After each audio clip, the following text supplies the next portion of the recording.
తీసుకుంది. Revenue recovery act ప్రయోగించే యోచనలో సర్కార్ ఉంది. గతంలో వెంచర్లు, నాన్ అగ్రికల్చర్ ల్యాండ్లకు పెట్టుబడి సహాయాన్ని బీఆర్ఎస్ ఇచ్చింది. అయితే అనుకున్న దానికంటే 20,000 కోట్ల ఎక్కువగానే ఇచ్చారని అంచనా. ఇప్పుడు అదంతా రికవరీ చేస్తే ప్రభుత్వ ఖజానాకు లబ్ధి చేకూరే అవకాశం ఉందని ప్రభుత్వం యోచిస్తోంది. ఇక ఈ ప్రక్రియను మేడ్చల్ జిల్లా మల్కాజ్గిరి నుంచి ప్రారంభించే యోచనలో ప్రభుత్వం ఉంది. ఆ తర్వాత రాష్ట్ర వ్యాప్తంగా అమలు చేసేందుకు ప్రణాళికలు రచిస్తోంది.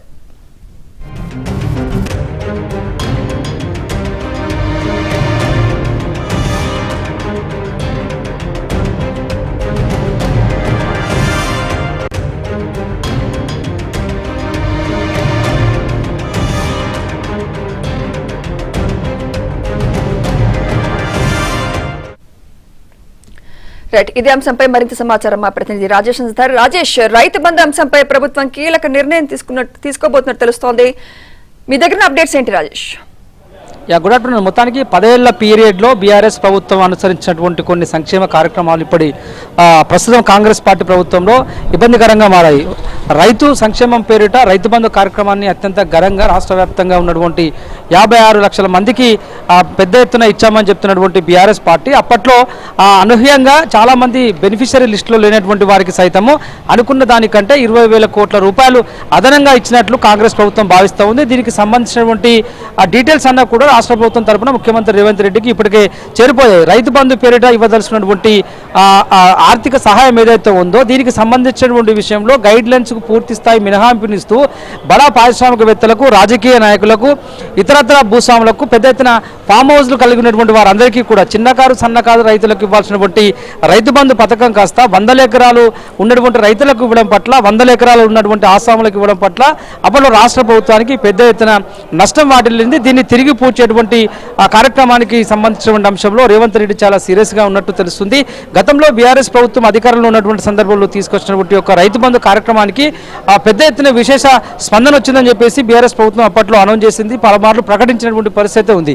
కానీ అసలు బెనిఫిషరీస్కి లబ్ధి చేకూరాల్సినటువంటి సమయంలో ఎక్కువ మొత్తంలో భూమి కలిగి ఉన్నటువంటి వారికి లబ్ధి చేకూరడం పట్ల రాష్ట్ర ప్రభుత్వ ఖజానాకి ఇబ్బందికరంగా మారింది. తిరిగి దీనిపైన పూర్వపరాలు పరిశీలించి రెవెన్యూ యాక్ట్ను ప్రయోగించి కనుక 20,000 కోట్లు అదనంగా వెచ్చించినటువంటి పరిస్థితి ఏదైందో దాన్ని పూర్తి స్థాయిలో రికవరీ చేయాలని చెప్పేసి కూడా భావిస్తూ ఉంది కాంగ్రెస్ ప్రభుత్వం.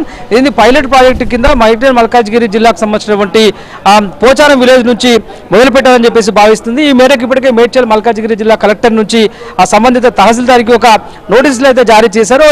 రైతు పేరిట దాదాపు 33 ఎకరాల పొలం ఉంది. ఆ 33 ఎకరాల పొలానికి సంబంధించినటువంటి విషయంలో 16 లక్షలకు పైగా రైతు బంధు లబ్ధి చేకూర్చినట్లు కూడా రాష్ట్ర ప్రభుత్వం గుర్తించింది. ఇదే అంశాన్ని రాష్ట్ర వ్యాప్తంగా ఉన్నటువంటి పర్టికులర్గా ఉమ్మడి రంగారెడ్డి, ఉమ్మడి హైదరాబాద్ జిల్లాలో పెద్ద ఎత్తున భూముల విలువ పెరిగినటువంటి పరిస్థితి కనిపించింది. గతంలో అగ్రికల్చర్ ల్యాండ్గా ఉన్నటువంటి భూములన్నింటినీ కూడా రేట్లు పెరిగినటువంటి సందర్భంలో నాన్ అగ్రికల్చర్ ల్యాండ్స్గా రికార్డ్స్లోకి ఎక్కించినటువంటి పరిస్థితి ఉన్నప్పటికీ వాటికి సైతం రైతు బంధు పథకాన్ని వర్తింపజేసి పెద్ద పెద్ద ఫామ్ హౌస్లు కట్టుకున్నటువంటి బడా వ్యక్తులకు యొక్క రైతు బంధు పథకాన్ని వర్తింపజేయడం వల్ల ప్రభుత్వ ఖజానాకు నష్టం వాటిల్లడంతో పాటుగా అసలైన బెనిఫిషరీస్కు చిన్న స్థాయి దాదాపు 5 ఎకరాల నుంచి 10 ఎకరాలు ఉన్నటువంటి రైతులకు, 10 నుంచి 20 ఎకరాలు ఉన్నటువంటి రైతులకు జరగాల్సినటువంటి న్యాయం పెద్ద ఎత్తున భూములు ఉన్నటువంటి భూస్వాములకు, ఆస్వాములకు జరిగినటువంటి పరిస్థితి ఉందని చెప్పేసి కాంగ్రెస్ ప్రభుత్వం చాలా సీరియస్గా భావిస్తూ ఉంది. దీనికి సంబంధించినటువంటి విధి విధానాలపైన కసరత్తు చేయాలని చెప్పేసి సంబంధిత శాఖ అధికారులను ముఖ్యమంత్రి రేవంత్ రెడ్డి మౌఖికంగా ఆదేశాలు జారీ చేసినట్టు తెలుస్తుంది. దానిలో భాగంగా మేడ్చల్ మల్కాజ్గిరి జిల్లా కలెక్టర్ నుంచి సంబంధిత తహసీల్దార్కు ఆదేశాలు వెళ్ళాయి. ఏదైతే పోచారం గ్రామంలో ఉన్నటువంటి 33 ఎకరాల ల్యాండ్కు సంబంధించినటువంటి విషయంలో అదే తరహాలో ఉమ్మడి రంగారెడ్డి, ఉమ్మడి హైదరాబాద్ జిల్లాలో ఉన్నటువంటి విలువైన ప్రభుత్వ భూములు కావచ్చు, ప్రైవేట్ భూములు కావచ్చు, ఇతర భూములకు సంబంధించినటువంటి బడా వ్యక్తులకు బీఆర్ఎస్ ప్రభుత్వం అధికారంలో ఉండగా రైతు బంధు ఇచ్చినట్లుగా కాంగ్రెస్ ప్రభుత్వం భావిస్తుంది.